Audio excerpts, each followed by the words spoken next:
all you freaks and geeks out there. We are the Square Roundtable. The Square Roundtable podcast is brought to you by Science on a Postcard. Science on a Postcard is an online store that specializes in science-themed enamel badges, lanyards, environmentally friendly tote bags, notebooks, and lots more goodies that represent individuality and inclusivity in the scientific community. You could find all these wonderful products on scienceonapostcard.com. And for all our YouTube watchers out there, we will add their website and all their social media platforms in the description below. All right, what's going on, y'all? I am your host, Chad Singleton, and these are my co-hosts. Go ahead and introduce yourselves, guys. Josh Singleton. Marcus. All right, and today we have a special guest with us. Y'all know I'm a little biased, so it always warms my heart when we get another scientist on the podcast. But today we have my boy, Jose Hernandez. This guy is a scientist, he's a photographer, and he's a tattoo artist. So we're going to talk a lot about that today. Jose, we are so happy to have you on, bro. How are you doing? Yeah, thank you, man. No, it's definitely a pleasure, spending time with you guys and, being on this podcast. You guys are, I like how, I kind of get to watch you guys grow and be a part of it. That's always cool. That's what's up, bro. Hey, man, we definitely appreciate it, bro. Honestly, it's, it's been such a crazy journey, man, just from we talked a little bit before the podcast, just seeing how we're growing too, because little different stuff is happening every day. It's just like, wow, and I'm not going to sit here and act like, we're really trying that hard. It's just kind of like, we're just doing something we enjoy. And I'm really glad that people are reacting to it the way they are. It's awesome. But you guys are a big part of it too. It's like our previous guests, Christina, Eliana, it's just like, man, we just appreciate you guys wanting to be a part of it. You know what I'm saying? Yeah. That makes the biggest difference. It does. And we've been so blessed and fortunate to just have good guests that we gel with, and we just having good conversation. And it's crazy, Jose, because I actually was the first guest on Yep. He always bring that up. Always bring that up. Hey, I gotta let him know. Video. We brought that subject up. I was like, hey man, it's crazy. I was in your position just a few months ago. That's funny. I would ride that as long as I could too. Flex that. No, seriously, man. And it's like, and he just said a few months ago, it does not seem like it's been that short of amount of time. That's nothing. You know what I'm saying? And it's just like from him being on, and then the next episode, he was just like, a part of the podcast. And for all the stuff that's happened in this short amount of time, it doesn't seem like it's only been a couple months, man. It's a crazy experience, man. But yeah, Jose, I wanted to ask you, man, just, because we are science-based, so I'm hungry. I want to hear about it. So what is it like, man, being a engineering technician? That's a big thing, bro. Yeah, it's a big name. It kind of scares me a bit too, just having that name. But no, it's cool. I get to work with a lot of big scientists, PhDs and stuff, and engineers. And it's kind of cool because at work, I'm considered a super user for one of our SEMs, which stands for Scanning Electron Microscope. It's a really expensive microscope. Yeah. And so I get to kind of maintain it and train people on it. So my building, we're a user facility. And so, different engineers would come to our building and kind of utilize our tools and stuff for their projects and their research and whatnot. And I get to train everybody, and it's kind of cool because I get to see, all these different samples that, people are looking at and are studying. And it kind of keeps me on my toes because, every sample requires a different approach, different parameters. So I kind of have to stay on my toes to keep coming out with, good images for these samples. But that's kind of just a little snippet of what I do there. There's all kinds of stuff that I'll get into, I'll tinker with a bunch of stuff, but yeah, it's pretty cool. Yeah, that's awesome, man. And I'm right there with you. Like I get really excited about it because it's something that like you said, it's very competitive, and same with me. You're right. It's same with me. When I have samples come in, it's pretty much like a job for people that like to problem solve, So you're always on your toes. Like I talk about myself all the time because I'm terrible with math. So like whenever I have to dilute a sample, whenever I got to dilute a sample because it's too dirty, people know me in my lab coat pocket, I got a calculator, man. So I'm running around with a tiny little dollar store calculator, figuring out how much I can dilute this sample, whether I got to dilute it 1,000 times or 500, just little stuff like that. And but yeah, dude, it's I know you would agree, but it's very rewarding work, and it's like it's not boring at all, There definitely are times where it gets a little boring, but like for the most part, like it's something new every day, new challenges every day, new things to solve, and that's what's up, man. Yeah, go ahead, Josh. But yeah, Jose, what kind of samples do you work with? Like, are they chemicals or? Yeah, so most of the samples we work with are all material samples. So they're like various metals. We work around a lot of like carbon samples, carbon nanotubes. We don't really do too many liquid samples. You can't really you need a specific microscope to image liquid samples or anything that's considered a wet sample. We also image a lot of silicon. Wow. We were right next to the Silicon Valley, so there's all these microchips being created still, and new technologies being developed. So we work with a lot of microchips and all that. Oh, that's cool, man. And cool. Yeah, awesome. Yeah. And you're right on the cutting edge, man. Like you said, you're right there at Silicon Valley. You know what I'm saying? Like, right. But that's interesting. Like, I didn't know the Silicon Valley was basically about the microchips that they use in electronics and stuff. Yeah. But, I didn't either. Hey, you learn something every day, they say. That's where 100%. That area has a really dense silicon. They find silicon a lot there, and that's kind of where like the whole like tech industry kind of started from. There's definitely other states that kind of grew from that, but that's what Silicon Valley is known for, is the tech industry. Yeah, that's what's up. But no, that's cool. Yeah, I recall seeing on the back of my Apple product that Apple products are made in California.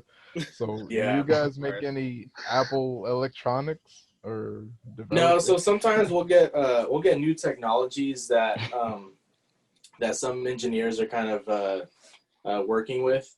So like they're at the lab. We kind of sometimes we'll get engineers from other labs around the area. So there's sometimes people that work with Apple or like Intel and stuff. They'll come and I don't know exactly what they do, but they'll kind of do a little bit of research there. But I don't think I've imaged something Apple related, but the guy couldn't tell me what it was. So I was like, all right, it's cool that it's for Apple though. Yeah, so that was pretty cool. No, yeah, that's still pretty exciting, man. And yeah, dude, that's good stuff, and we definitely appreciate you for giving us kind of like a little window into your day to day, man. That's pretty cool. Yeah. Because you don't usually tell me a lot about what you do, so like I'm learning stuff now too. Yeah, but yeah, like I said, that's kind of just like it's a little part of what I do right now. I'm kind of mainly doing development for like neural implants. Wow. So we're fabricating. I work in a clean room. Do you guys know what a clean room is? No. No idea. Yeah, so a clean room is pretty much a lab where we have a bunch of fans blowing in the ceiling, and the purpose is to create an environment that's like dust free, right? So we have constant flow of air flowing through there. It's kind of weird because you walk in there, you don't feel air, and you open a door and you feel like a rush of air blowing out of the door. So there's this positive pressure in the air or in the room that allows for particles just to keep flowing, and they'll just filter out. But we do that because the devices that we make, if there's any type of dust on the metal layers, they'll get caught in between because we stack thin films over each other to create whatever device we're working with. And if we stack a metal layer on top of some dust, it's going to be there forever, and it's going to compromise the way that device works. And so yeah, I do like these neural devices, and they're kind of mainly for like recording brain data. Oh wow.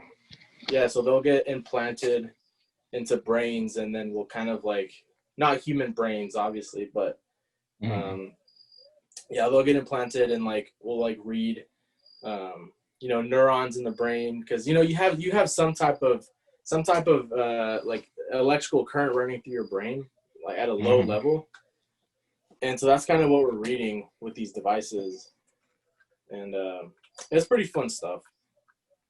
No, that's pretty cool, man. Yeah, that is really cool. Yeah, but like go ahead, Josh.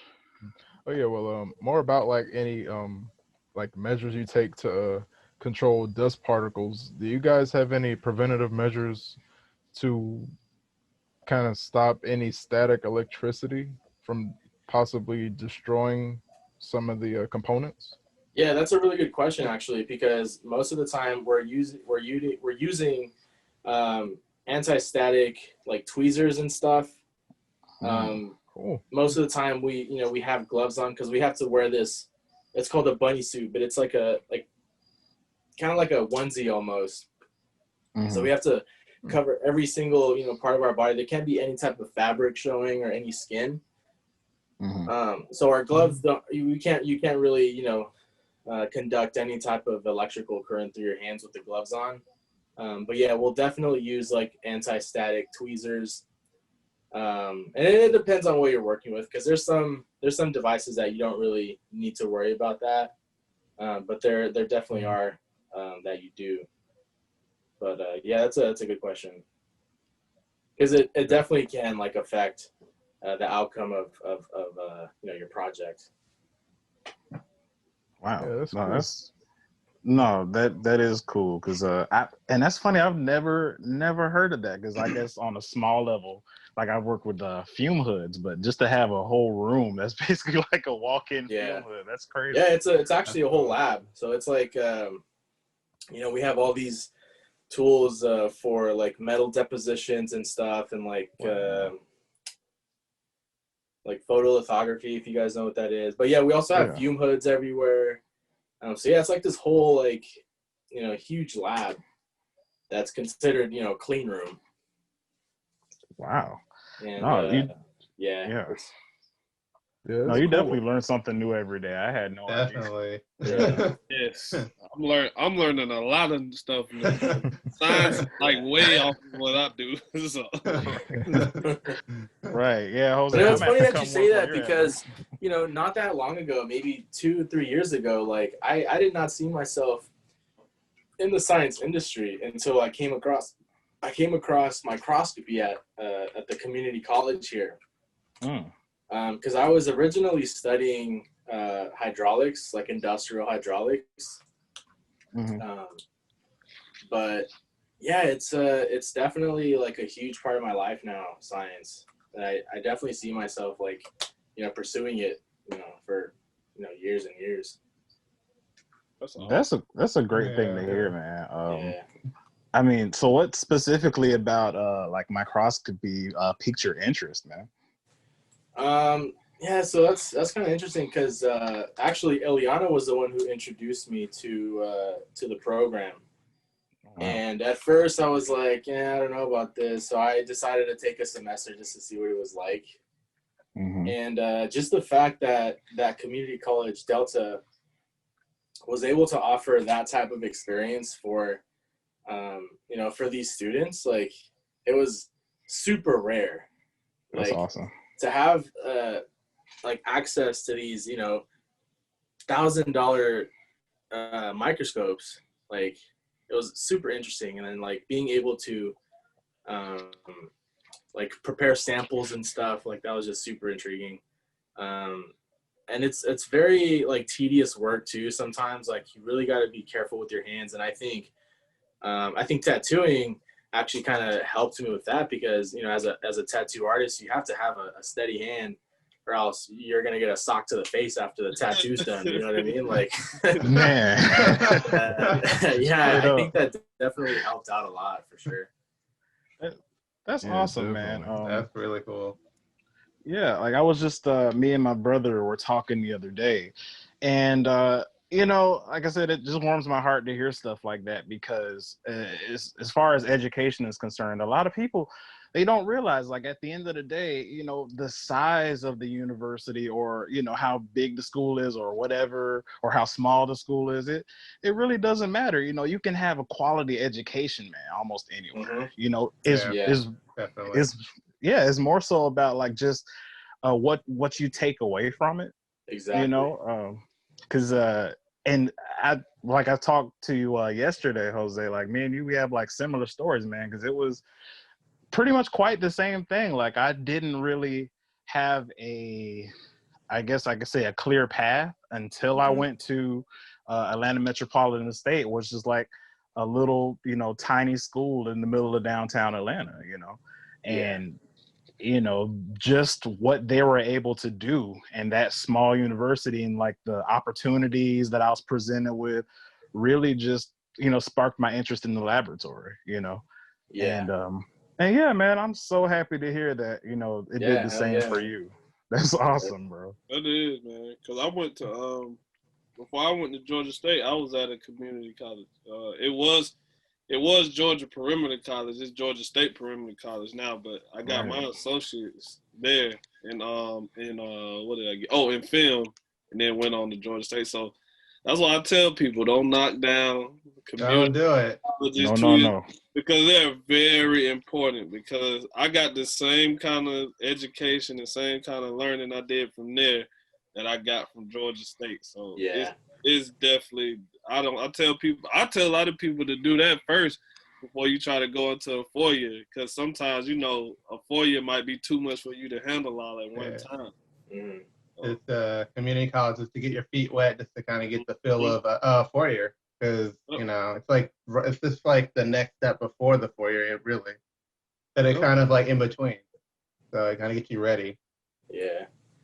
I think you guys make really good points, and also like Chad said, it's all about the opportunities that, you know, that are presented to you. Like, you know, you can be anywhere. Like you can, like there's some students there at the microscopy program that have come from, you know, like big schools, universities, and just being there for a couple semesters, they find these opportunities and then go with that. So like, you know, it all depends on, you know, if you're willing to take, you know, some risks, and you know, hopefully, you know, opportunities show up and, you know, a door opens up for you. And that's always a good thing. And another part of it, like one of the last things, like it's and a lot of the time, like a lot of people learn different ways, like definitely. But I think that you can't really beat that intimate, small classroom interaction. You don't get swallowed up by all the, you know, you compare it and you got a class where you're really just a number and you're in another room with like 60 people. And it's like, instead of getting that one-on-one with the professor, you end up having to get your test graded by teaching assistants and stuff like that, and then on the flip side of that, in a smaller school setting, the teacher or the professor actually gets a chance to know who you are, and they formulate their lesson plan to fit your learning style. And I think that you can't beat it. Yeah, I totally agree. Yeah. And it's funny you said that, like the hands-on chat, because that's so important, because that's the same thing, that happened with me. Like a lot of my professors when I was at Georgia Perimeter, especially like with film and English in the English department, like they graded the papers, so they could talk. When they graded those papers, they would come to you, tell you this is what you need to, improve on, or take time to look at this, or go back and do that. And then, you can come to my office hours anytime. They'll stay back. They'll stay after class and, talk a little bit. And just, and when I got to Georgia State, it was still kind of like that. But that was because I was already into like my, all the classes for my major. So of course those classes were smaller, but like when I took a art class with like the freshmen that I had to take, it was like almost 100-something people in the class. So like she wouldn't even grade like most of the papers. She, like you said, she'll have her assistant or something, and it was just it's a big difference. So it really does help you.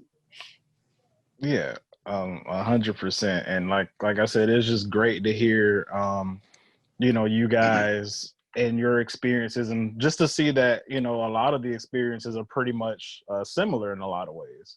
Yeah. Like that's always a good thing. And Jose, I'm proud of you, man. You're doing an awesome job. Keep it up, bro. Yeah, keep it going, dude. Yeah, you're a rock star out here, man. You're killing it. So. I don't know about all that. Man, you are, man. You are, put dude. it up here, man. Like I said, be proud of that title, Mr. Scientist. Be proud of it, man. So thank you, man. I appreciate that. Definitely. But yeah, dude, and you made a good point actually. I want to kind of go back to that, saying that it helped your like career in the laboratory pretty much with having a steady hand, and you learned that from tattooing. And I'm just like, I just really want to know, like, how did you even get into that? Like, how did you get into that world of being a tattoo artist? Like, yeah, so I was always like kind of an artist at school and stuff. It started with in like maybe 8th grade. I got really into writing graffiti and stuff. And so that kind of carried on into high school. These are kind of like my delinquent days, like writing graffiti on walls and all that. I thought I was super cool, whatever. Did you tag, bro? Were you like tagging? Yeah, I was. That's kind of where like the name Monster came from. Oh. Yeah, so I had a few names before that, and I kind of just stuck with Monster. So I would tag Monster a lot. And there's really no story behind the name. I just thought it was a cool name, so I was like, I'll stick with it. And but yeah, no, those are some fun times. And then I kind of like hopped into this like intro art class at Bear Creek right here in my high school. And I was introduced to like acrylics and like pencil drawings and what was the other one? It was like chalk and stuff and pastels. Pastels. There you go, pastels and like oils and stuff like that. And so I kind of found this like another just way of expressing my creativity. And so I kind of stopped with the whole. Actually, so for a little bit I was kind of combining the two. So I was kind of like mixing, acrylics with the graffiti and like having that same, crazy, funky style. Yeah, that's pretty cool. And so I got really into painting, like portraits and all that. Like there's actually a few up here. Like that's my dog there, one of my snakes. Okay. Yeah. Okay. And I kind of just went from there. And like I had a cousin. My cousin Carlos, he used to cut hair behind this tattoo shop here in Stockton. And so we were kind of hanging out, and he was like, yeah, man, one of these days, like, you should come by, and, like, I'll introduce you to the guys in there. And so, yeah, like, I kind of hung out with them a little bit, and I actually gave my first tattoo that I've ever done was on myself. And I was super scared because, like, I mean, why not? You know what I mean? Like, it's your first tattoo. Like, I could totally ruin my leg. But no, I came out pretty decent. Like, it's not, you know, the nicest tattoo, but every time I look at it, you know, it kind of brings me back to, like, those times, and, like, kind of brings, like, you know, a sense of, like, happiness and kind of, like, pride. You know what I mean? That's pretty cool. And, but yeah, that's kind of where it started. I haven't tattooed in a long time, but, you know, it's something that I really love doing. That's pretty cool, man. Like, what made you, like, decide to tattoo yourself, like, the first time you're gonna tattoo, like, tattoo on yourself? Like, yeah, so that's funny they say that, because, like, a lot of people would, like, be like, no, I'm not gonna tattoo myself, like, for the first time. And it's actually kind of common in, like, the tattoo industry to kind of give yourself, like, your first tattoo. I know a lot of people, because I never really had, like an official apprenticeship. I just kind of hung out with the guys there, and, like, this guy Johnny would, you know, teach me what he knows and stuff. But it wasn't like a traditional apprenticeship where you, like, you know, you find an apprenticeship and you kind of, like, work there for a little bit, and like you're kind of like you're kind of like the shop, like, I don't want to say it. I can't really cuss on this show, I'm sure, but, you know, the shop B word. But, okay. I mean, yeah. You know what I mean? Like, you know, you go out and, like, you clean the shop and stuff, and, like, you do the dirty work pretty much. Yeah. And I never really, like, experienced that. Right. So kind of like the intern, basically. Yeah, kind of like and an all intern. that stuff. Yeah. Oh, Yeah, okay, but yeah, so I just kind of, like, picked it up myself. Like, I bought. It's kind of funny thinking about it now, but I bought this, like, super cheap, like, eBay, like, tattooing kit, you know, and like I just, like, I was like, man, this is super cheap, like, but, you know, it's you gotta start somewhere. Yeah. And so yeah, like, I took that stuff to the shop, and my boy Johnny was like, no, I'm not gonna let you tattoo with that stuff. Like, he offered to let me borrow some of his machines, you know, and he kind of set up this station for me, and yeah, went from there, you know. Wow. Yeah. That's oh yeah, I kind of lost track of what I was saying, but good. yeah, because normally people tattoo like oranges, and like sometimes even like they'll buy pig like skin a and pig leg stuff. or something, pig skin, yeah. Yeah. And I kind of just said, you know, F it. Like, if, you know, it's my first tattoo is going to be on me. It was like another, like kind of pride thing. You know what I mean? Like, but yeah, definitely scary. My hand was, like, crazy shaking when I first started. It was pretty funny. Like, I kind of laugh when I, like, think back to those times. It's funny. That's what's up. Yeah, but I was saying, like, what was that tattoo that you gave yourself? Like, oh, it was just like a little rose. Here, I'll show it to you guys. Yeah, man. Yeah, so it was this rose right here. Hey, bro, that's dope. That was your first tattoo, bro. Yeah. Right? That's a really good first tattoo. Yeah, I eventually, like, added, you know, a bunch of stuff to it, and that's what's up. yeah, that guy right there, that was the very first one. I like I was that. about to say, man. Steamboat Willie in the oh yeah, right? Yeah, he over here Disneyed up.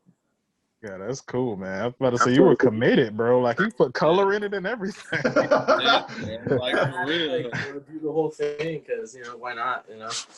Yeah. Hey man, I feel it. I just gotta say one thing.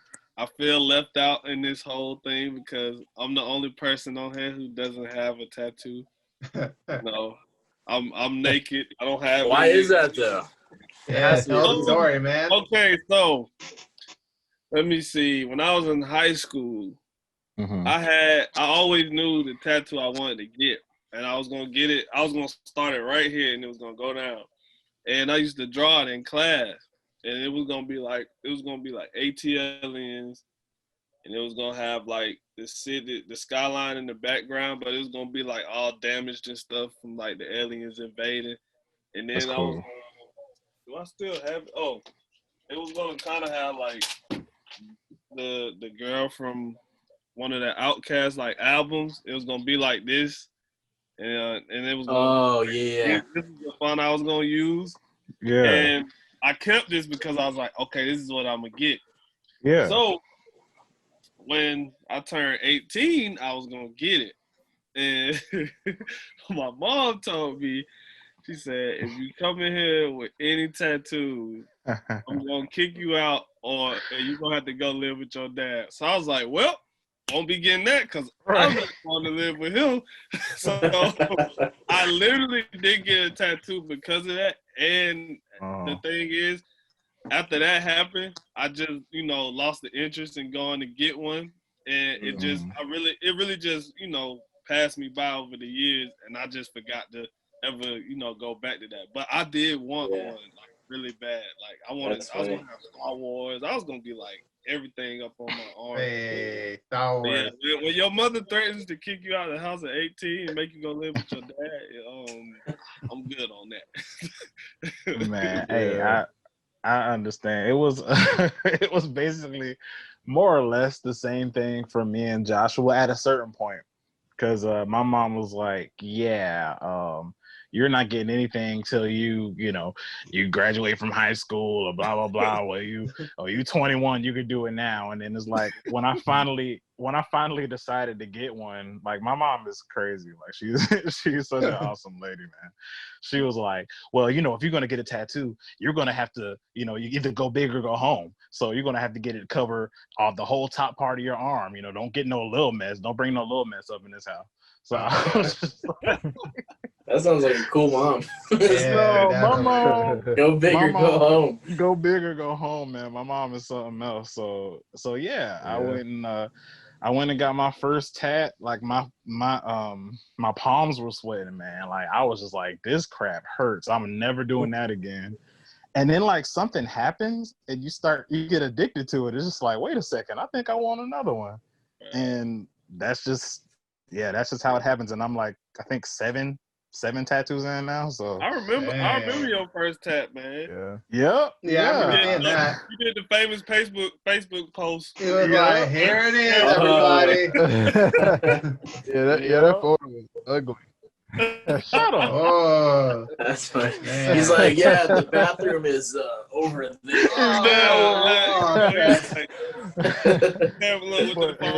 He was like, yeah, look at my tat. Look at my tattoo, man. But no lie, Jose, like, I used to get clowned, bro, at work, because, like, I would literally, just like Marcus says, like, show it off for no reason, bro. Like, I'd have I'd be making the dumbest excuses, like, yeah, it's a fresh tattoo, so you can't have clothes covering up your tat, you know what I'm saying? So, yeah. He'd be at work and he'll do the thing like, yeah, man, so. Doing the whole scratch on the arm. Yeah. Yes, bro. That's funny. Yeah. But yeah, Jose, how many tattoos you got? I don't know. I kind of stopped counting. I would say maybe like 30, 25, 30. Oh, wow. I don't know. At this point, it's all just kind of one whole thing. Is it all on your leg? Or is it like it's all on my left leg. Okay. Oh, wow. That's crazy. Oh, that's cool. Eventually, I do want to start tattooing my arms, though. I'm really into sharks. And I really want to get like kind of like a shark jaws right here in the pit of my arm. That would be dope. And, that would be dope. And go like this. Almost cool. like open and close, like with so the dope. movement of my arm. But that'd be pretty cool, man. Yeah, that'd be cool. Yeah, it's kind of unfortunate that, like, nowadays, like, it's tough to, like, show any type of tattoos, like, out in the in the workforce. Yeah. And I was just kind of thinking about this earlier, and I think, like, that whole idea, like, it's kind of come from, like, just like an old way of thinking, right? Like, it's almost kind of tailored to, like, older people, like, oh, 100%. You can't have a tattoo because if, like, Farmer John comes in here, he's gonna think you're on freaking drugs or something, right? Yeah, man. It's like it's just an old way of thinking, and nowadays, like, there's some crazy smart people, crazy talented people that are covered in tattoos. You know what I mean? Yeah. That's even with, that's just like, you know, with like your hair and everything. Like they tell you certain ways to wear your hair at work, or they won't hire you. Cause like when I was in high school, my hair was long like this. It was actually longer than this, and I cut it when I graduated because I was like, I would cut my hair because they might not give me a job because I got braids, and this and that. So I was like, and then on top of that, like with the tattoo thing, I was like, well, my mom said I can't get it, and you know what, F it, because they probably wouldn't give me a job anyway if I had tattoos on. Because at that point, I didn't know what I wanted to go to school for, so I was just like, whatever. And then I was like, you know what, I'm gonna be an artist, because then I can do what I want, look how I want. That's one reason all my tattoos are on my leg, because like if I'm wearing pants, I just look like some regular dude with no tattoos. Not that that's a bad thing. Yeah, but you know, I put some shorts on, and then now I'm got my whole leg blasted.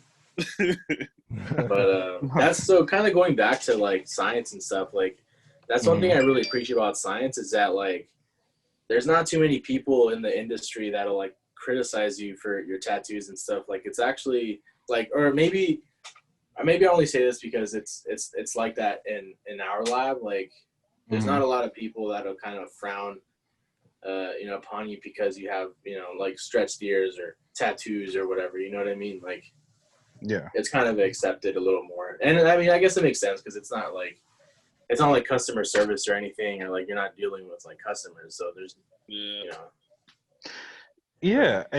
But it's really kind of, you know, it's the same way here, man. And in Atlanta, because and I think it's great, man. Like I'm loving every moment of it because I was scared of that, you know what I'm saying, going into it. I was just like, especially when I got my first tat like on my the lower part of my arm. So I'm like, okay, so now, you know, when I'm not wearing my lab coat, you know, people are going to be able to see it. But no, when I got in there, you know, I started looking at everybody. You got people with colored hair, man. You, like you said, stretched ears. My boss is tatted. Like he's stupid tatted, bro. So exactly, like and boss stupid. Care. No, and it's cool, man. You know what I'm saying? It's like, and like you said, it's and it goes into that thing. You know, it's just like what does a scientist or whatever look like? You know what I'm saying? Like, what am I supposed to look like? You know, so it shows that you got people from all different types of walks of life, you know, and like you said, some of the most intelligent people, man, like, and it doesn't, that doesn't matter because I want tats on my arm or because of a fashion sense or dreads, you know what I'm saying? If I want long hair, you know, you got professors. It's cool, man. Bro, like the tie. Oh, go ahead. No, I was just gonna say, because you said professors, I was gonna say, bro, I literally had a professor, a film professor. He had like piercings in his ear.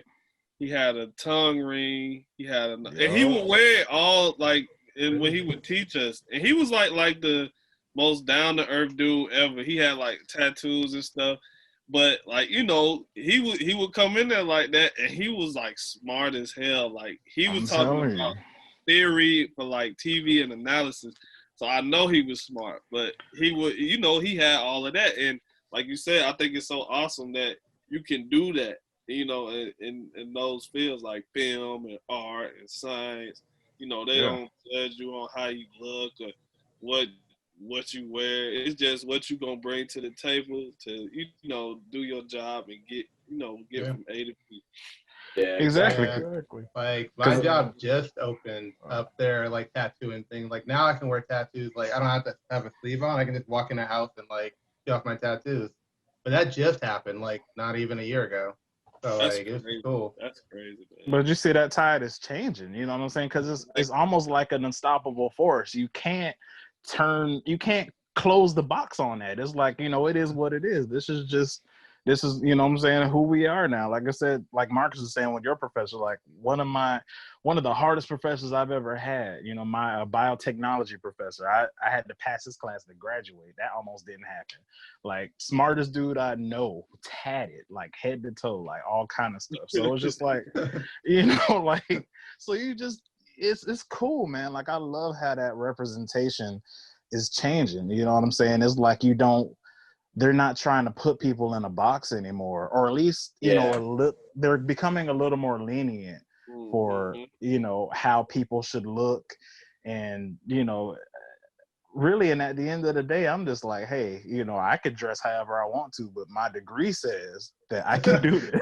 You know what I mean? Yeah. There you go. Yeah, that's a good point. There you go, my brother. You can't dispute that sheet of paper. You know what I'm saying? Exactly. Yeah. But yeah, Jose, what kind of body modification are you opposed to getting? A lot of them. There's a lot of options out there. Like I mean, I think aside from like tattoos and like stretched ears, like I think that's probably all I'll do. Maybe like so I have my tragus pierced on this ear. Okay. Yeah. And I definitely want to match the other side. And maybe a nose ring, but that won't be for, you know, that's probably all. I'll probably stop right there. Yeah, so you're not gonna be out there looking like the lizard man or nothing. No. I still want my tongue in one piece, man.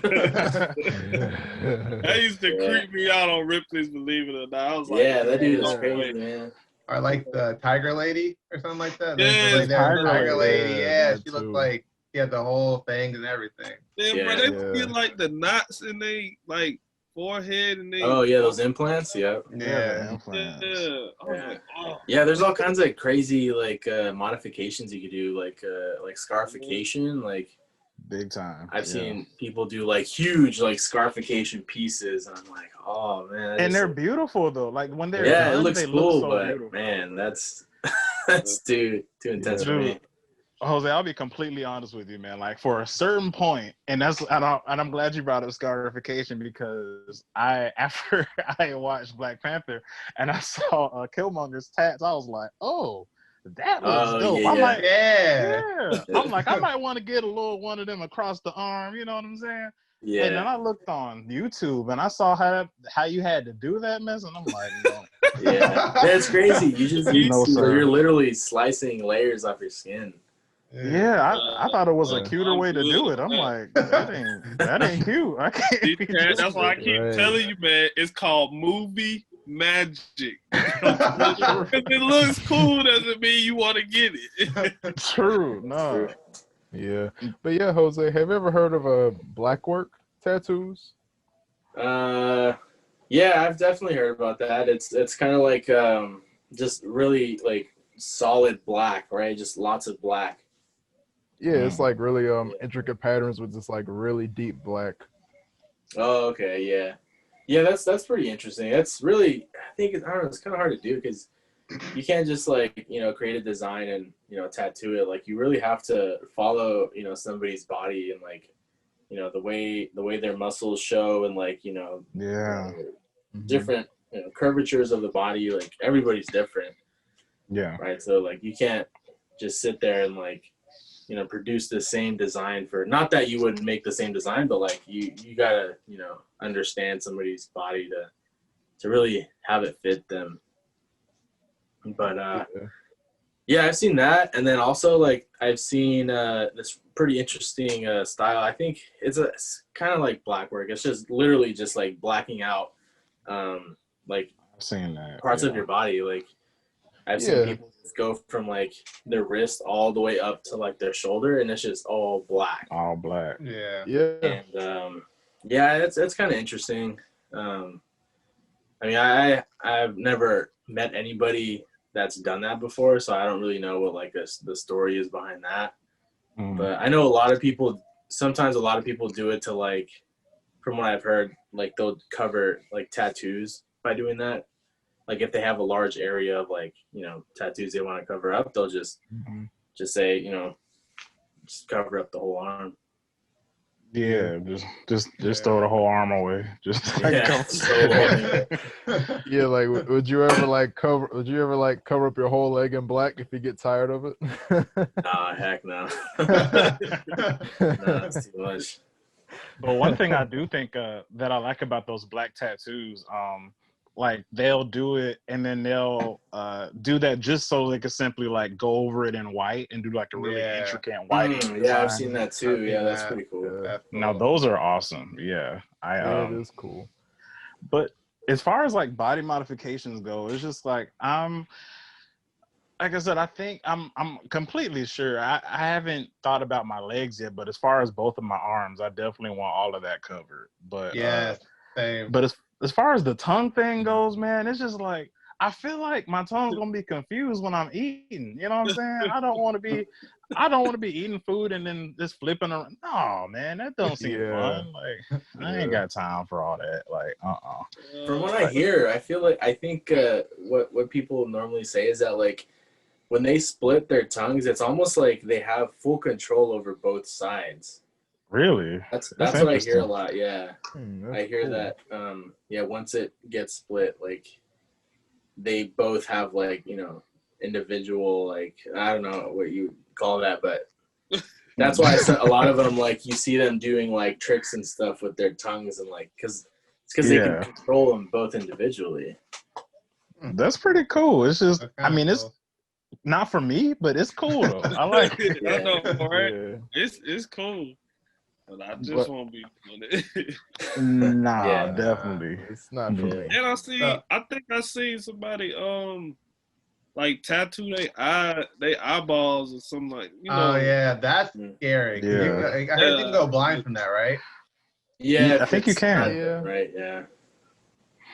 Yeah, it's but there's like because basically like there's like a really thin layer of mucus on your eye that you can put something in without actually getting any damage to your eye.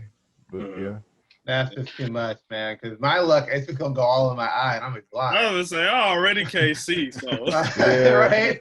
We all wear glasses here. Make it worse. All of us are wearing glasses here. We don't need to be left behind at all. We all glassed up here. Right, can none of y'all see? I'm already whatever. Look, you wear glasses too, Josh. I don't want to hear that. I actually don't wear glasses, Chad. What? Anyway. Is there any tattoos like any of you guys just wouldn't get tatted? Like any parts of your body that you guys just aren't gonna ever get tatted? For me, it would be, I won't say ever, but I don't understand like the whole back thing right now because I got short arms. I can't really reach my back. You know what I'm saying? So it's just like I'm gonna have, and I don't really have a committed girlfriend right now that's gonna rub my back down. So like unless I have that might be a thing when I get a wife. Yeah, sure. But as for right now, no back tats. Yeah, I wouldn't do my neck or my face. Yeah, definitely. But everywhere else, or my hands, anywhere I can cover with a shirt or some pants, I'll do. Mm-hmm. Yeah. I never do like the lip like your lip tattoos. I will never do that. It doesn't feel like it'd be comfortable, like having that kind of stuff there. And maintenance on that is probably weird. Hey man, and like the lip tattoos, like they don't even last long. Like so, I mean, you're spending $70, $80, whatever a minimum is on something that's not gonna last. If you like Chad, you saw it in you saw Black Panther. He was like this. Hey, Chad, you might can't watch that movie no more. It gives you too many ideas. It gives me too many ideas, bro. You're like, you from Wakanda? Yup. But how about you, Jose? No, like I think like Josh said, like I probably wouldn't get my neck tattooed or face. Hands I probably wouldn't do. Everything else, aside from like private parts, you know what I mean? Like oh no. There's no way there's people that do that. Getting down there. Because there's some people that do it. I'm like, that's crazy. I'm just wondering back to the whole like splitting your tongue thing. Like it takes another level of like dedication, expression to do that. Yes, you are dedicated. You're definitely dedicated, man. Because it's just like I'm just wondering how it still works after that. I'm like, it works. Yeah. Use that thing. Like I don't know, man. Like I'd be way too scared to do something like that. Yeah, it's super painful, and like knowing how much a tattoo hurts, like just on my leg, I'm like, ooh, no, that's for me, sir. No, it's too. And think Right? about that, like, because when you know, I know, you know that, but when a lot of people, when they get their first tattoos, you're like, well, you know, get it on a meaty place, you know what I'm saying, of your body that's tough, that can take it, you know. So especially getting, and that hurts like crazy. Like I said, when I first got it, and that was on my arm, you know, my hands were sweating. So I can only imagine getting it, you know, in a place that's really sensitive. Like, man, I probably die. I probably have a heart attack halfway. They gotta make you. They gotta be like, hey, we're gonna make you pass out. So like, they're gonna have to revive me. They're gonna have to bring that little. They're gonna put you that under. metal thing called? Yeah, they're gonna have to, yeah, they're gonna have clear. They're gonna have to revive me halfway through, bro. No, they'll just put you out, man. They'll just put you out beforehand. Man, there's no way. But have you ever? So how many, like, I guess, have you had any tats by other people, or did you just fill up your leg yourself? No, I've definitely gotten tattoos by other people. There's a shop here in Stockton called Quarter Horse, and I wouldn't say specialize, but a lot of them do American traditional style work, which is probably my favorite. That's like my go-to type of work. That's what's up. And yeah, there's this guy.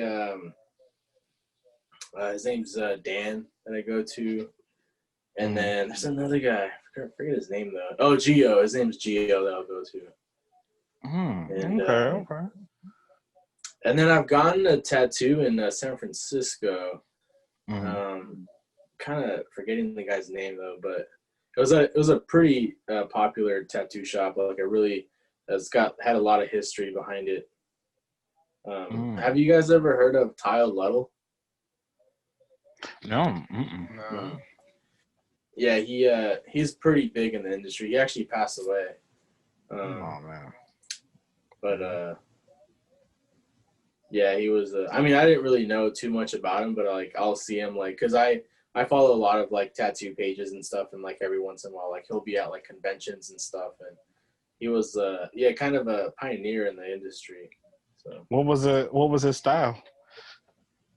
Kind of American traditional, like just, you know, original, like super bold black lines and, you know, lots of color. Oh, cool. Yeah, but yeah, that's kind of what I'm into. Like I have always kind of stayed away from like really intricate like black and gray pieces. Yeah.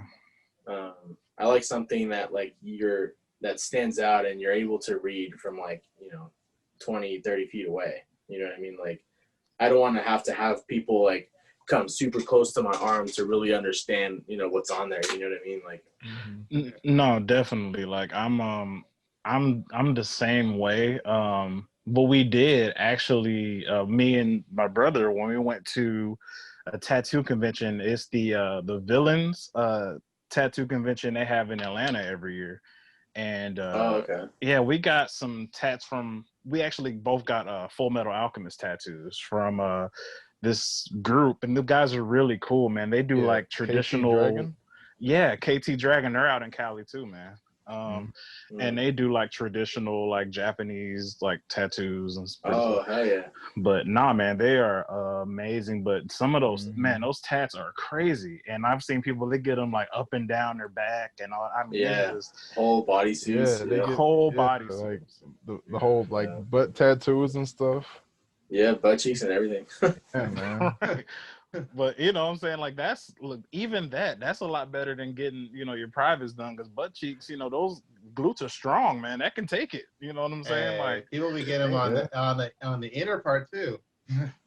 Oh no. Oh, you don't do it, Dmitri. I'm dead. D, go ahead and tell them about your tattoo that I gave you. Oh yeah, let me see if I can show it off. No, the one where you have to take your pants off. Oh, wait, hold on. Let me Oh my God. But yeah, Jose, definitely, man. Like that's still a standing thing. Like, got to get tatted by you, sir. 100%. Yeah, I got to get another one by you. Like, and then whenever you tat again. Didn't you do the Star Wars one for Demetrius? Yeah, he did. Yep, did that one. Yeah. For him. And then he touched up the one on my arm. Yeah, the dragon, that was cool. I like that. The Dragon Ball one. Yeah, that was dope, man. That was dope. Yeah, man. But Another one I've recently started getting into, kind of because I had to, because I think I talked about it. I'm not sure if I talked about it in the last podcast. Before my parents' anniversary, they wanted me to give them like tattoos, and my mom, I don't even think she realized she did it. Instead of buying like a tattoo gun or whatever, she bought the traditional stick and poke kit. So yeah, so I had to sit up there and quickly learn how to do stick and poke tattoos. That's hella funny. Yeah, no, it's hilarious. But so that's a thing now. But it was after the initial shock of being like, oh God, I gotta stab my parents, Yeah. So it turned out pretty well though. So that was definitely fun. And I did. Nice. And kind of like you, the first time around, I did my own tat instead of just like drawing on something. I just drew on my own skin. So. Yeah, man. That's funny. I'd like to see that tattoo. No, I got you. Yeah, I'll definitely.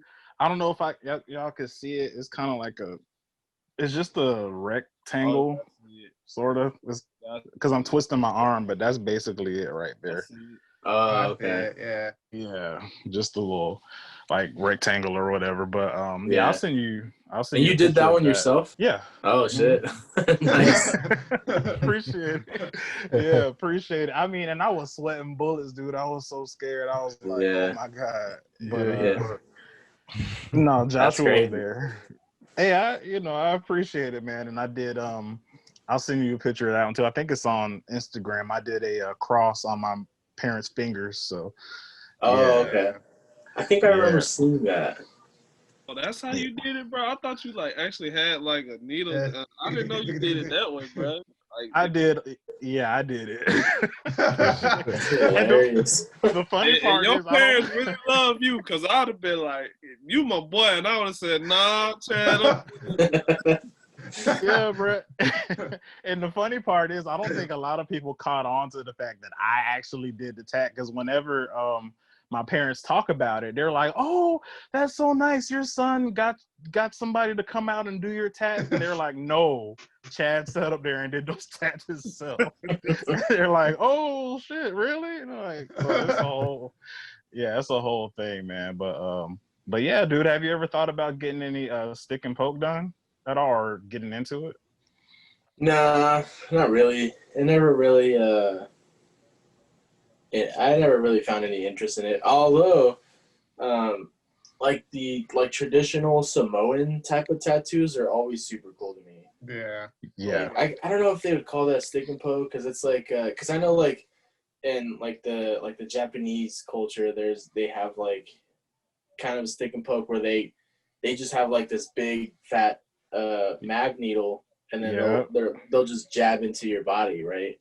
Yeah. And then, like the Samoan type of tattoos, they have like this traditional, like it's like a stick with like a tapping stick, and then they'll just kind of go across and just like that looks completely like painful. And yeah, it's super cool because like they'll like I said, like it's super traditional, so they'll like kind of gather around like in a circle, and like they'll kind of be on the floor with like these like I don't know, like blankets or something.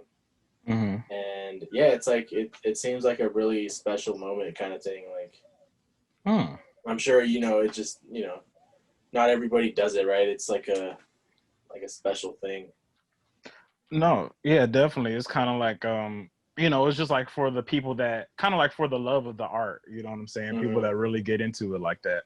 And that's another thing, it's just really cool, and even though some stuff isn't for me, like, aesthetically, just looking at it on someone else, it's, some of it looks really nice. Like I don't know if y'all have heard of this tattoo artist. Her name is Grace Neutral.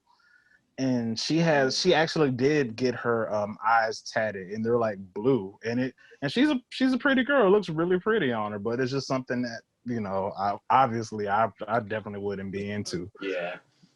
But yeah, it's pretty cool. I think for me, it's kind of like it could be an emotional thing. Like I know I was really excited when I was able to get me and my brother you know, because when we went to the tattoo convention, that was for his birthday, you know, and it was just amazing. You know, me and him got our first tats together, so it was a bonding moment, you know. Nice, yeah, that sounds like a lot of fun. Yeah, and then me and D, you know, and Josh, we all got different Dragon Balls, like, you know, different Dragon Ball numbers on us, you know, so that's a thing. And then, you know, Marcus, we got to get tatted, bro, so we can have this bonding experience. Man. Come on. Come on. Yo, Game-O, son. Come on. Get one. You got to join this bonding experience, bro. You got to get tatted with us, bro. One of us. For real. So definitely, it's especially if we go to Cali, bro. Like, oh yeah, you gotta get some. Oh yeah, 100%. But yeah, I just wanted to know, like, right now, because I know you also do like photography and stuff like that. Like, what other mediums, like in art, interest you? Like, how did you get into photography, and is it sort of like, do you find a connection between that and tattooing, like how, like, I guess, like with symmetry and, you know, how to get certain lighting and things of that nature, like, yeah, yeah, no, definitely with like just having like you know, a specific eye for things, like with photography, like you always want to, you know, frame your pictures right and just have, you know, that perfect composition. And, you know, the thing with like art is that there's just like, you know, there's some teachers that'll teach you specific ways, but like with art, it's just like, there shouldn't be any boundaries, right? Like you can watch all these, you know, YouTube videos on how to be a great photographer, but like, you know, this guy that, you know, sells his pictures for $10,000 each, like you could not even like his pictures. Like, that's true. It's there's no point into, you know, learning that type of stuff if you don't even like see what he's talking about. You know what I mean? Like, and it doesn't even interest you. Right. Like, there's so many pictures that I take that are considered like, I don't want to say bad photos, but like they're outside of like the typical, I don't know, what's the word? Kind of like what's accepted. Like what, you know, yeah, like what you're kind of taught. Like, and to me, they're super cool photos, right? But to some people, it could be like, you know, bad composition or, you know, too much saturation or, you know, too many blacks or something, you know what I mean? But I guess that's kind of the main thing, is just being able to kind of have that freedom. One reason so with tattoos, like, I feel like I kind of, after a while, I kind of started to lose that, like, freedom. Because for a while, I was, you know, tattooing a lot of people, and, like, I would take these requests to, you know, draw certain things. And after some time, like, I started just becoming, like, super, like, uninterested in these designs, right? Like, I wasn't able to draw things that I wanted to do. And so that's kind of why I started, like, you know, tattooing myself. Because like I was able to create my own like drawing. So like most of the time now, like if somebody comes to me with like American traditional designs, like I'll probably tattoo that before I tattoo the guy who wants like an angel on his arm or something. You know what I mean? Because that's not what I want to do. And like, it's not like I'm like dependent on like tattooing. Like I make a little bit of money off tattooing, but it's not about money, right? It's like about doing something that I enjoy doing. Right. And same with photography. Like, you know, people always ask me like, oh, why don't you, you know, kind of make a business out of photography, or you should do weddings and, you know, all this and that. But like, I've done a few like grad pictures and like weddings and stuff like that, and it's just not for me. Like it's not something that, like, I'll get super bored after, you know, 5 shots in, and I'm like, man, this isn't fun. And like when you're at that point where, you know, you're not enjoying it, like you don't give your best, right? Like you always want to give your best when you do something, and at that point 100%. Like I don't feel like I'm giving my best. But yeah, so that's why I kind of just like shooting, you know, for myself and things that I like. But yeah, that's kind of the similarities that I see in it. Oh, that's definitely what's up. A couple of points that you made that I like. It's just that and that's why it's kind of like a double-edged sword when you talk about what's accepted. Like, let's say you were taught a certain thing and what's not, and sort of what makes you happy versus what people are like, oh, well, this lighting is off, you know, that. Yeah. I think when it gets to that point, which is which is why it's kind of a hard thing to police. You know what I'm saying? Like art is 110% subjective. You know what I'm saying? It's just like, yeah, for sure. If I think it's right, it's right. You can't tell me it's not. You know? Yeah, exactly. Yeah. So it's like with that, because you can argue, you know, like if it wasn't for that, we wouldn't have things like, you know, Ren and Stimpy or Nirvana, you know what I'm saying? Or we wouldn't have art that broke out of that mold of what was acceptable at the time, you know? So you wouldn't have like Jackson Pollock. You wouldn't have guys like him, you know? Exactly. He just got a big canvas and was just dripping paint. But it's art. And it's in museums and it's sold for millions of dollars. So exactly, that's why or you wouldn't have Keith Haring. Like Keith Haring just draws stick figures, but they work. Exactly. And you know, like I said, it's really about, you know, like you said, making yourself happy. You know, like that's the greatest thing. And then also it's just like I can understand that, you know, with you kind of, I guess, hitting a wall with tattooing, because it's just like, okay, everybody wants the same thing, you know? So it's just like, I could completely especially here in that, Stockton, man. there's like a specific style that like most people are interested in, and I'm like, I don't want to do that. So what's the biggest request you get, like when somebody asks you? So what's like the top number one request you get?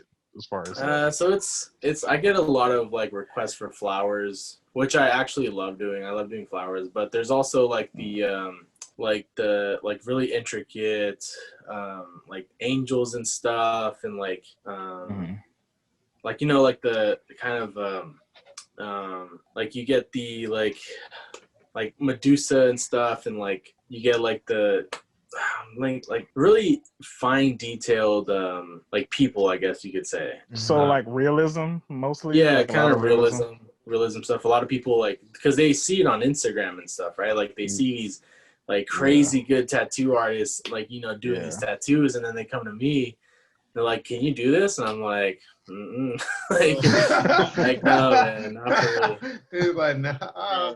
I will mess you up. I know how you feel, because like being an artist, like that was my major, and then I made it my minor, and then film my major. But like being an artist, bro, every time you tell somebody, I went to school for art, I draw. Oh, can you draw me? Can you draw me a real? I'm like, I'm good at it, but like realism is not my thing. I'm more like into animated and, you know, cartoonish. They're like, true.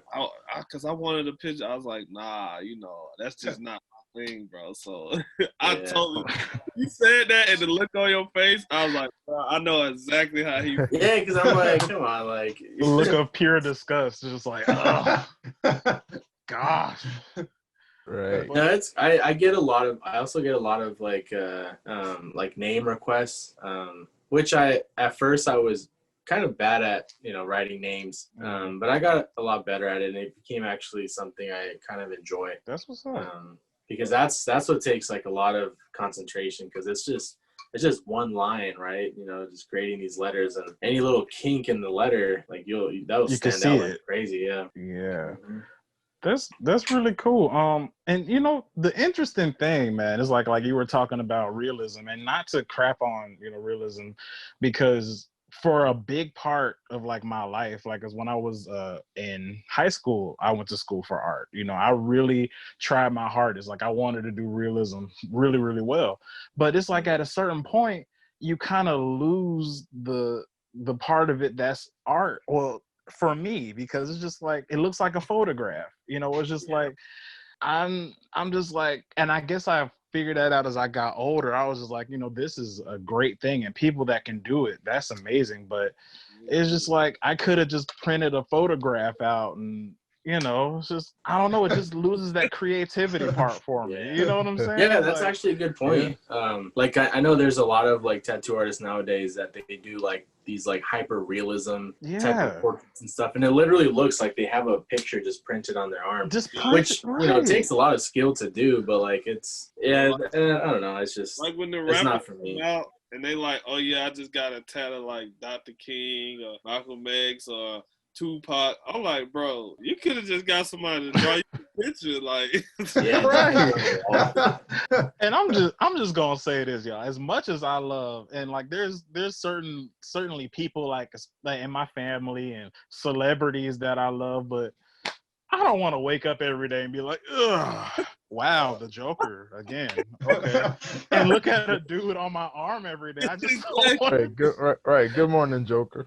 Right. You again. Right. Like, yeah, for years, like, oh man, good morning, Pac, and good morning, Janet Joplin, or good morning, Right.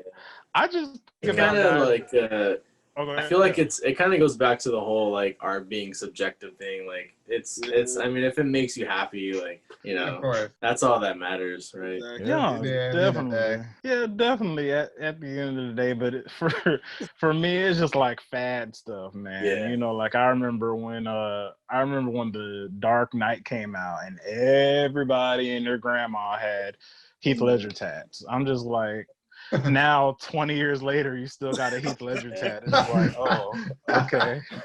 It's either you have a Heath Ledger tattoo or you just have like a blob of just that just got all mixed up after the years. Because it's hard to do a Heath Ledger tattoo. Like you need a lot of skill to do that. No, that's I've seen some bad ones. I'll say that. Yeah.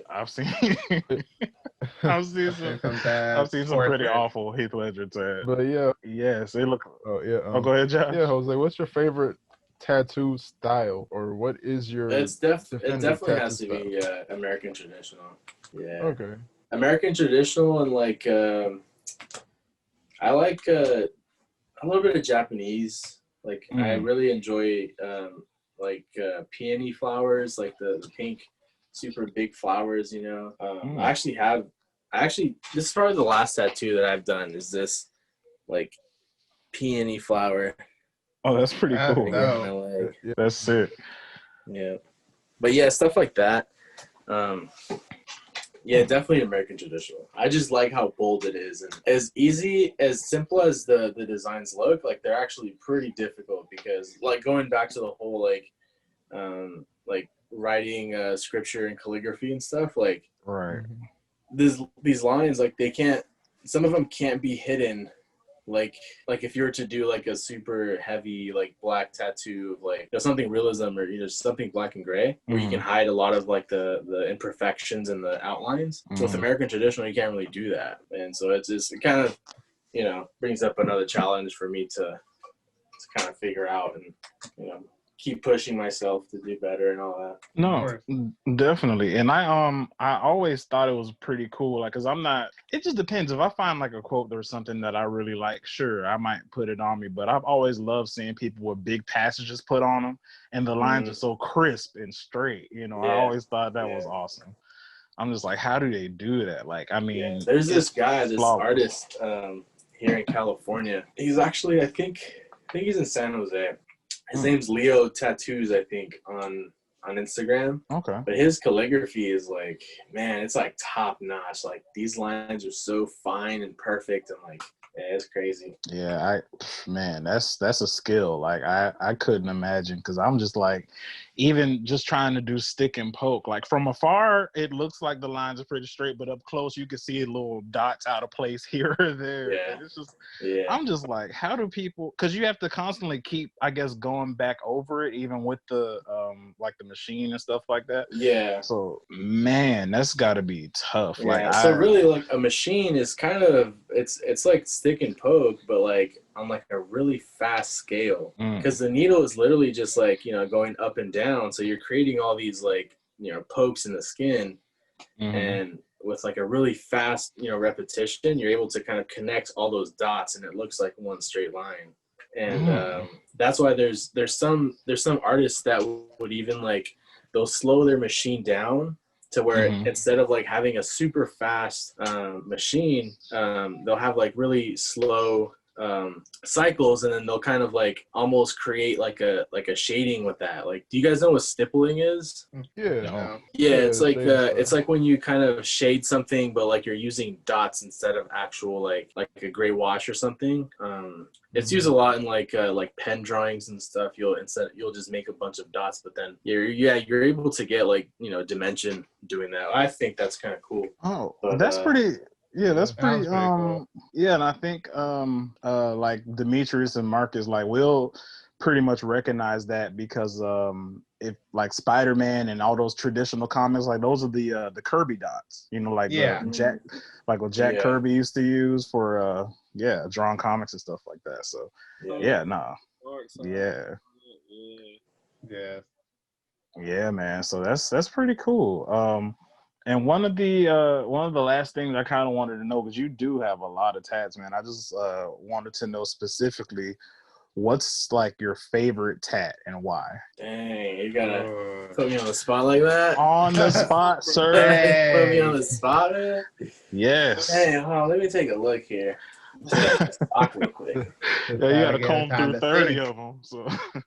Yeah, I don't know, man. That's I mean, there's definitely some tattoos that have like more meaning than others, but then there's also some that are just kind of there. That's tough. So I have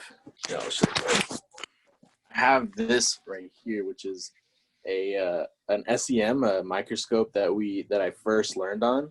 Awesome, man. And then there's this one, which is kind of represents like my dad and his backyard and how we spent a lot of time back there, and he had these like nopales there in the back, and so, you know, it just kind of reminds you of him. But probably these two are probably my favorite. They're actually some of my first tattoos, actually. Wow, that's pretty cool. Yeah, they're cool. But yeah, I mean, I have like all these are super cool. Like this shark that I have here, like I really like that one. I really love my avocado tattoo. That's what's up. I like that. Yeah. Yeah.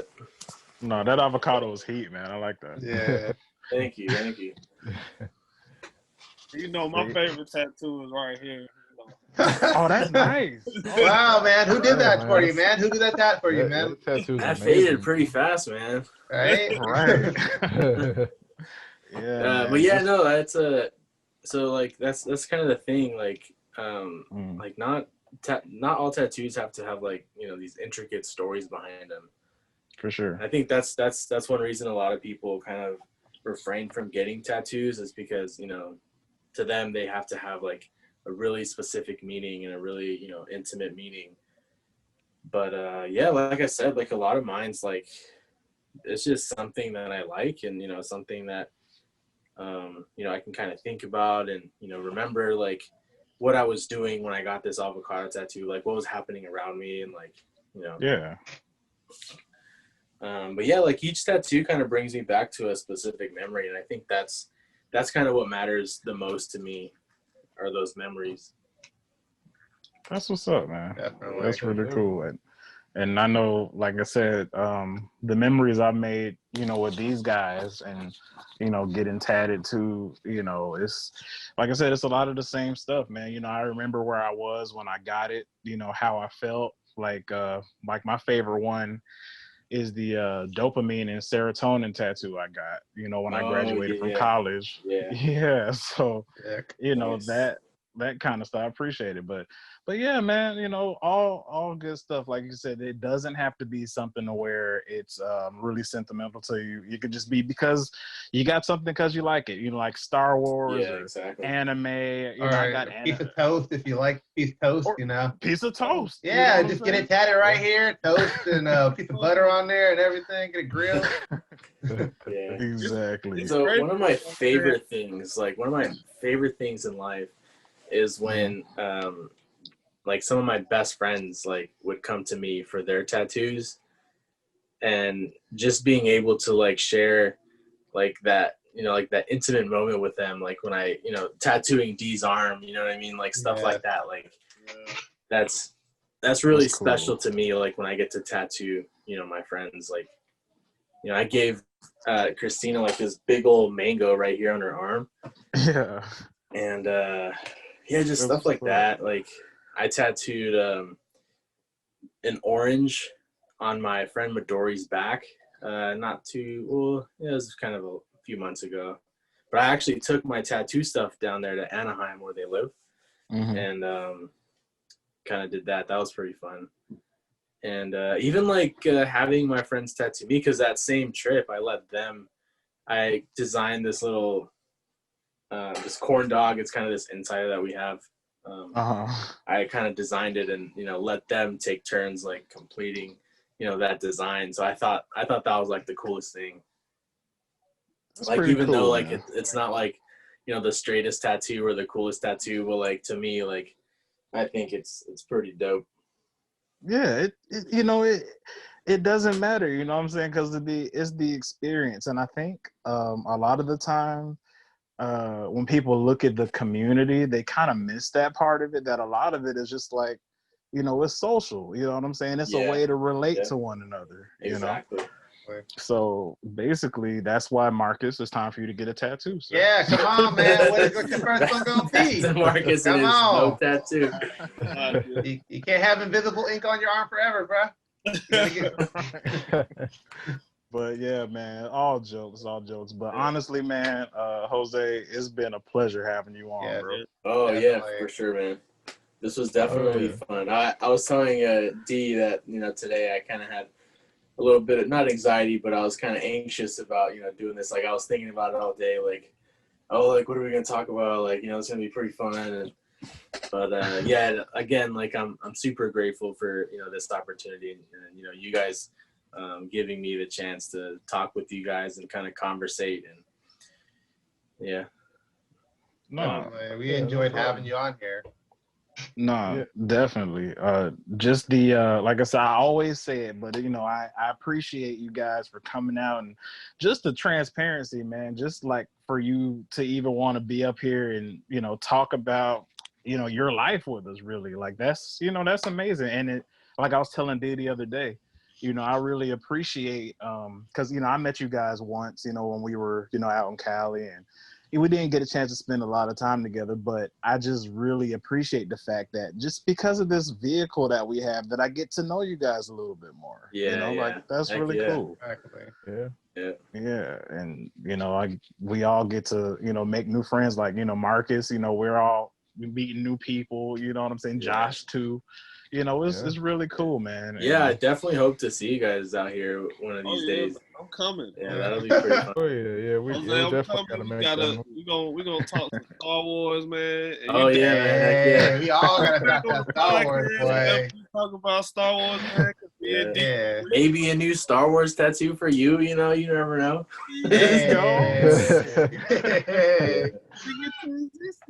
It would be nice to go out there too. Yeah. Take a trip out there. I think that'd be pretty fun.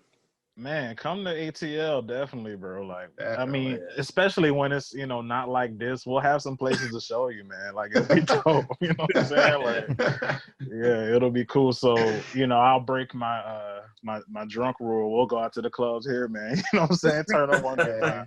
Yeah, it sounds like a good time. Yeah, man.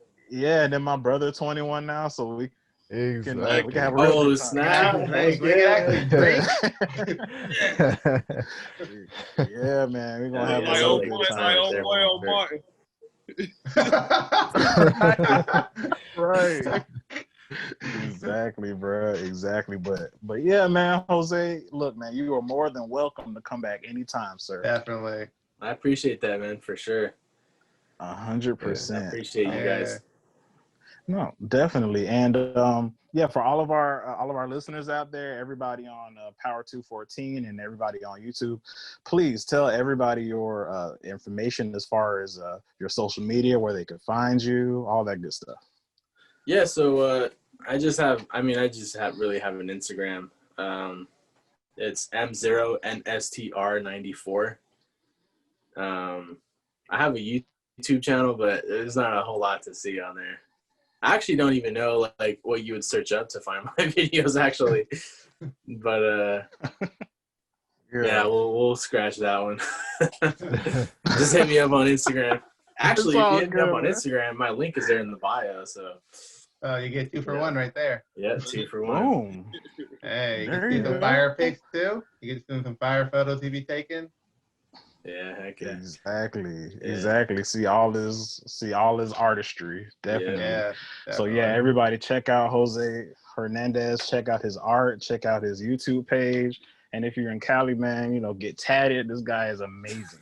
He's dope. He's tatted me up. I'd like to think definitely. But yeah, guys, so just like you know, all the other times, it is time for my shameless promotion. Let's go. All right, so yeah, everybody out there, you could check out the Power 214 podcast every Friday, or the Square Roundtable podcast on Power 214 every Friday at 10 o'clock a.m. Pacific time, 12 o'clock p.m. Central time, and 1 p.m. Eastern time. And you can check us out on YouTube right after the video on Friday at the Square Roundtable. And if you like it, you know, leave us a comment and subscribe. We love to hear your comment. All right, and we are out. Peace. Peace.